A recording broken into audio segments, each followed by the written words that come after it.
अस्सलाम वालेकुम। Info insight में हिज़्ब खटक हाज़िर खिदमत है। ख़बर क़त नज़र इससे कि सही है या गलत, ये हमारे दिमाग को, हमारे परसेप्शन को और जिस ज़ाविये और जिस नज़र से हम अपने गिरदो पेश के माहौल को समझने की कोशिश करते हैं, अपने माशरे को देखते हैं, वो इस ख़बर से मुतासिर हुए बिना नहीं रह सकते। पुराने ज़माने में शायर जो है मुख्तलिफ़ इनकलाबात में लोगों के जज्बात को उभारते थे और जंगों के अंदर या तहरीकों में एक बूस्ट लाने के लिए या उनको मुसलसल ईंधन फराहम करने के लिए शायरी से काम लेते थे। मौजूदा दौर में यही काम सोशल मीडिया सर अंजाम दे रहा है। दोनों का मकसद बुनियादी तौर पर यही है कि सही ख़बर की बजाय इस अंदाज से ख़बर को पेश करना कि वो लोगों को इमोशनली मुतासिर करे, और जब इमोशनली एक फ़र्द चार्ज हो जाता है तो फिर जहन ऐसी सूरत में रैशनल अंदाज में, रैशनल लाइंस पर बहुत कम ही सोचा करता है। इसकी हालिया मिसाल इंडिया पाकिस्तान वॉर के दरमियान सामने आई है। मिसाल के तौर पर बहुत ज़्यादा एक तरफ तो जंग जारी थी मिज़ाइलों की और फ़ज़ाई हमलों की, तो दूसरी जानिब सोशल मीडिया पर जंग का बाज़ार गर्म था। बयानिया और जवाबी बयानिया ख़बर जारी की गई कि भाई रावलपिंडी के स्टेडियम को इंडियन ड्रोन अटैक में जो है बिल्कुल मिलियमेट कर दिया गया है और उसके तस्वीरें जारी की गई। ज़ाहिर है AI जनरेटेड, और इसी तरीके से मुख्तलिफ़ इदारों की जो है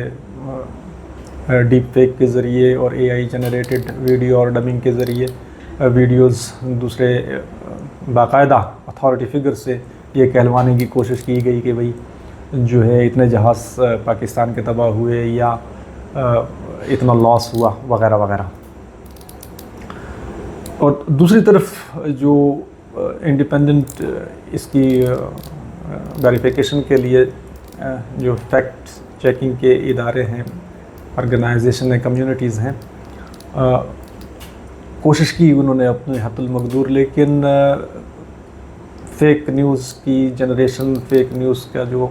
आने का सिलसिला था वो इस हद तक ज़्यादा था कि वो उनके बस का रोग नहीं था। फ़ेक न्यूज़ चेक करने वाली कम्युनिटीज़ मसलन AFP वगैरह कोशिश करते रहे इस तरह की ख़बरों की तस्हीह करने की, वेरीफाई करने की, लेकिन चूँकि ख़बरें इस कदर तेज़ी के साथ जनरेट हो रही थी कि जो उनके बस का रोग नहीं थी। मेटा से तो जब रब्ता किया गया तो उन्होंने तो जवाब देना भी गवारा नहीं किया। एक्स बावजूद ये कि उन्होंने एक सिस्टम फैक्ट चेकिंग का नोट्स के कम्युनिटी नोट्स के हवाले से रखा है, लेकिन वो भी इस कदर कारगर साबित नहीं हुआ। बहुत कम पोस्ट्स जो हैं उन्होंने फैक्ट चेकिंग के बाद हटाई। ऑस्ट्रेलिया ब्रॉडकास्ट कंपनी के मुताबिक जो उन्होंने इस सिलसिले में काम कर रही थी, उनके मुताबिक तकरीबन 473 पोस्ट में से सिर्फ 73 के ऊपर कम्युनिटी नोट्स वगैरह एक्स में दिए गए, क्योंकि एक्स ही इस सारे कज़िये में सबसे बड़ा मैदान जंग बना हुआ था इस हवाले से। तो मकसूद सिर्फ एक ही था इस सारी कैंपेन का कि मुखालिफ के हौसले को, मोराल को बिल्कुल डैमेज किया जाए और अपने मोराल को जो है उभारा जाए। दूसरा ये है कि बयानिए को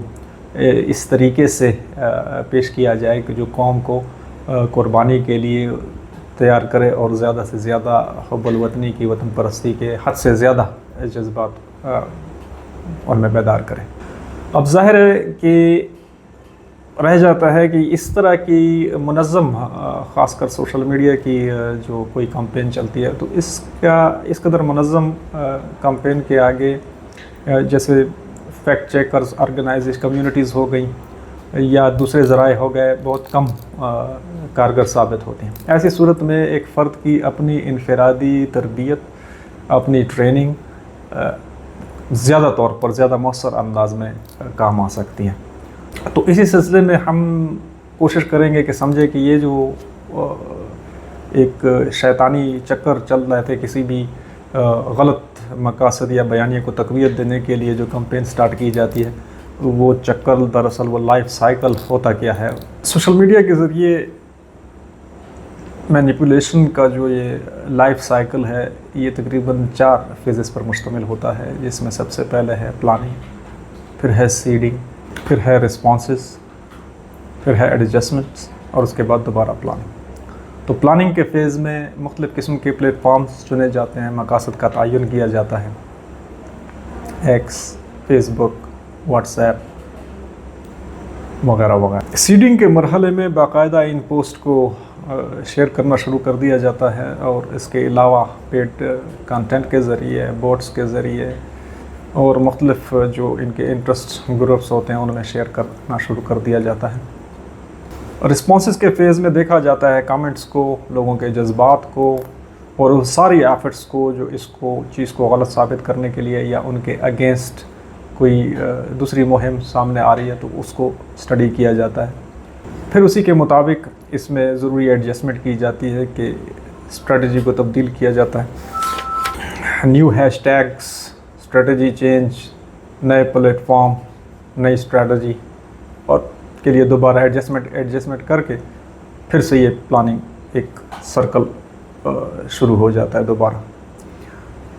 اس سے کیا بات ظاہر ہوئی؟ اس سے ایک ہی بات سامنے آتی ہے کہ یہ سلسلہ مسلسل چلتا رہتا ہے، اور صرف یہی نہیں کہ صرف جنگ کے دن یا کسی بھی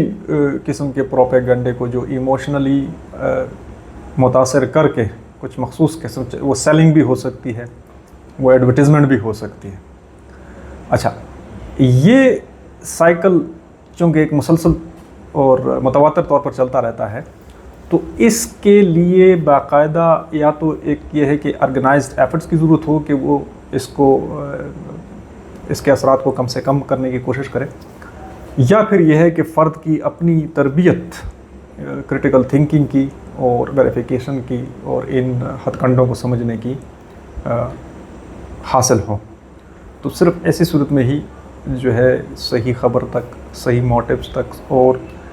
جو اس چیز کو جنریٹ کر رہے ہیں ان تک پہنچا جا سکتا ہے، جو اس پروپیگنڈے کے جو اصل کردار ہیں ان تک پہنچا جا سکتا ہے، اور ان کے مقاصد کو بھی سمجھنے میں مدد ملتی ہے۔ تو کوشش کیجئے کہ